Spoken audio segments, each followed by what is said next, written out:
Goeiemôre, Dok Matt wat praat. In ons vakansietyd is dit so, my eie stilte tyd. Ek moes tyd maak, tyd inruim vir stilte tyd. Alhoewel ons baie tyd gehad het, is mense altyd besig. So ek moes luister, kyk wanneer ek kon tyd maak en dan het ek my stilte tyd geniet. En dan het ek ook tye geniet waar ek mooi geestelike musiek geluister het en maar ek het heeltyd ook maar die teenwoordigheid van die Here gesoek. Maar daar was altyd maar 'n leemte gewees. Jy sien, ek was nie in die huis van die Here nie. Onder die klank van die woord. Ek kan kyk op TV, ek kan die gospel op TV kyk en luister of op my selfoon, maar dit is nie dieselfde nie. Onder die klank van die woord.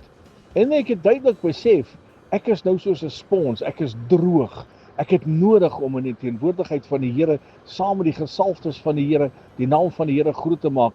Ek gaan soos 'n spons dit insuig en myself benat met sy soete gees, insuig sy volheid, sy grootheid en sy liefde, soos 'n spons water insuig, wil ek insuig, maar ek wil so insuig dat ek drup van die volheid van die Here.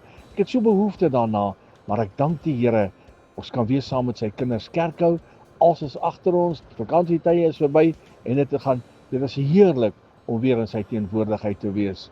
My vriend, drink die soete Heilige Gees van God. Drink elke oomblik daarvan. Versadig jou met die soete Gees van God. Herlewingsgroete.